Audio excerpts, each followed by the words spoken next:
Bonjour les enfants, c'est papa. Mon mur est un asile psychiatrique à ciel ouvert et ma salle d'attente est toujours l'hémicycle. Bondé d'amour pour vous les enfants, bienvenue à la clinique. Comme j'ai l'habitude de vous le dire les enfants, le Cameroun c'est la FECAFOOT et Samuel Eto'o c'est qui? C'est Pumba. Dès que je dis ça, le Cameroun c'est la FECAFOOT et Samuel Eto'o c'est, vous répondez seulement Pumba. C'est une nouvelle formule, c'est très important. Alors comme je vous l'avais dit, le débrief entre foot et politique, c'est un mariage incestueux. C'est la plus grosse combinaison et c'est l'endroit où j'aime le plus jouer. Parce que c'est l'angle qui nous permet de voir de manière claire les micmacs à grande échelle qu'on n'arrive pas à voir parce qu'on n'est pas placé sous un petit angle. Alors le petit Fabrice Ondoa se rend compte qu'en ce moment précis, son protecteur dans l'équipe nationale du Cameroun, la personne qui le met en compétition avec le plus grand gardien du monde, André Onana, son protecteur, les deux protecteurs qui sont Rigobert Song et le docteur Dadis Camara, sont en situation défavorable. Ils sont en situation défavorable. Ils se rendent compte qu'en ce moment précis, le gouvernement Pumba est en train de donner les clés du château, le château Lion Indomptable, à l'homme qu'on appelle André Onana. Il est en train de reconstruire, comme vous le savez très bien, Pumba et les autres ont repris en main la gestion de l'équipe nationale. Parce que vous savez, quand Pumba prépare une élection, il a ces petits éléments de campagne qui ne rient pas avec. Et l'un de ces petits éléments de campagne, Dadis a joué avec. L'un de ces petits éléments de campagne, c'est les Lions Indomptables.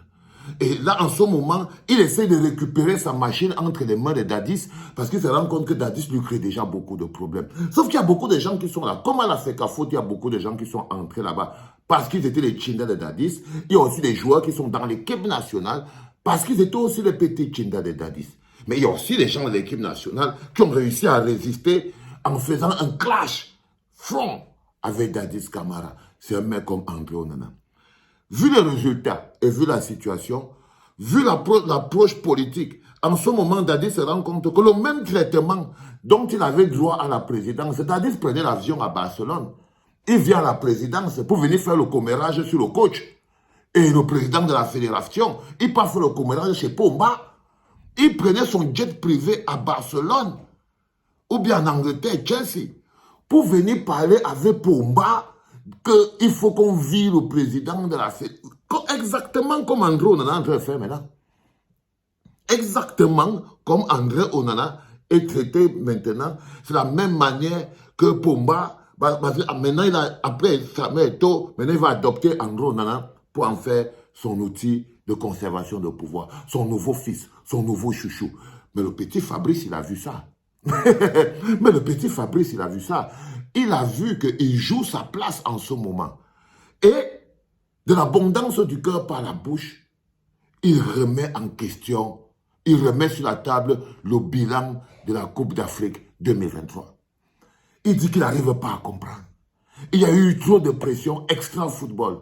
Il y a eu des pressions qui venaient du... Il dit, je ne parle pas de la FECAFOOT, ni de coach, ni du président. Je parle de extra-football. Donc, il parle de la présidence. Il dit qu'il faut qu'on leur explique. Et il est encore dans son droit aussi. Hein. Mais je suis désolé. Mais sauf que il ne le dit pas comme ça. Pour besoin de cohérence intellectuelle. C'est que là, le vent est en train de changer. Parce que là, par exemple, quel type de situation vous croyez qu'il est en train de créer en faisant une interview en disant que non, il n'a pas... que les pressions qui sont venues de l'extérieur pour imposer les joueurs. Donc, en d'autres termes, il dit que le fait que André Onana ait été imposé d'abord par l'extérieur, ça veut dire que c'est tonton Vondo. Et Pumba, André Onana a des problèmes, mais vous ne savez pas. Les requins qui sont sur son dos, mais ils sont costauds. Tonton Vondo, Pumba. Si les deux mots-là, là, te yamo, c'est qu'ils vont te mettre nu au carrefour. Comme ils ont mis Samuel Eto'o là. Donc, il se rend compte que Tonton Vondo et Pumba ont mis la pression pour faire venir André Onana. Et question de Fabrice Ondoa. Je veux qu'on nous dise, il faut qu'on le linge fasse là. On doit savoir qui lui a permis de venir, qui lui a donné la permission de voyager le même jour, d'arriver en pleine nuit au lendemain d'un match. Il est important que ce soit clarifié parce qu'il y a eu des pressions qui sont venues extra-sportives. Donc des pressions du gouvernement de Pomba. C'est le petit Fabrice Ondoa qui est en train de parler. Je ne savais pas qui parlait. Ah oui, non, il parlait. Parce qu'une fois, il avait dit quand même que Bamenda et tout, on avait un mot pour ça. Oui, et c'est un courage. Quand tu vois un joueur de football qui ose prononcer le nom Bamenda avec sa bouche. Ce qu'il cherchait, et on ne l'avait pas viré, heureusement. Donc, mais le gars se rend compte quand même que là, il joue gros. Il joue gros. Donc, il décide, il ouvre sa bouche. Il attaque son nouveau capitaine. Parce que c'est son nouveau capitaine. Andro Nana, c'est le nouveau capitaine de Fabrice Ondoa. C'est le nouveau patron de l'équipe. Il est parti pendant que Dadis Camara était en train de regarder les Sao jouer, ou bien il était au FECOM. Pendant qu'il était au FECOM, Dadis Camara était en train de se filmer avec le président du FECOM, Ando Nana. Il était à la présidence. Il était à la présidence. Pendant que Dadis est en train de s'assurer que non, Njitap a bel et bien été cocufié et que ses enfants, il est encore sur les tests d'ADN de Njitap. Le petit, lui, il était à la présidence. Il était là-bas à la présidence. Donc, il est parti voir Pomba. Donc, il a arrangé encore avec Pomba. Pomba lui a donné les clés du château. Et il a pris la route. Il part voir les petits. Il s'arrête à Marseille. Il voit les petits. Il leur parle. Il leur dit, bon, écoutez, en ce moment, il y a un nouveau shérif en ville. Essayez de faire les malins. Moi, je vais vous doubaba. Où est-ce que je veux dire? Mais oui, parce que c'est sa place, hein. On le dit comme ça, on peut le dire comme en anglais, en français, à gauche, droite, crêpe, no crêpe. C'est sa place. C'est le nouveau chouchou.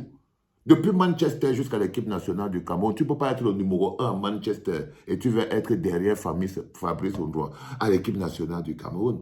Je vous dis que c'est la cohérence qui fait que ça ne marche pas. Quand quelque chose n'est pas cohérent, ça ne fonctionne pas. Ça ne fonctionne pas. Donc le gars, il pose des questions. Et Fabrice, on doit se rendre compte que c'est compliqué. Il dit qu'il faut qu'on l'explique. Donc, il attaque aussi les bois, les combis, il attaque les Pomba, et il oublie que c'est son nouveau capitaine. C'est son nouveau patron là-bas. Il dit qu'il va falloir que le CG ça se lave en famille, ils vont devoir décortiquer ça, ils ne peuvent pas laisser, il faudrait que les problèmes extrasportifs qui ont mis la pression sur le coach et sur le président. Donc, dans sa communication encore, Fabrice Ondoa prend effectivement effet et cause pour le président de la fédération, Dadis, et le coach, le philosophe. Donc, il estime que non, la personne qui est venue perturber la cohérence du groupe, la tranquillité du groupe, sous le coup des pressions extérieures venues des hommes politiques du niveau de la maison de Pomba, c'est son actuel capitaine, son actuel patron, parce que son actuel patron en ce moment, c'est Andro Nana. Il est parti prendre les clés du château. Donc, à un moment ou à un autre, on croyait avoir fermé. Maintenant, on va donc ouvrir. Il faut savoir que c'est des réactions. Rien n'est fait par hasard.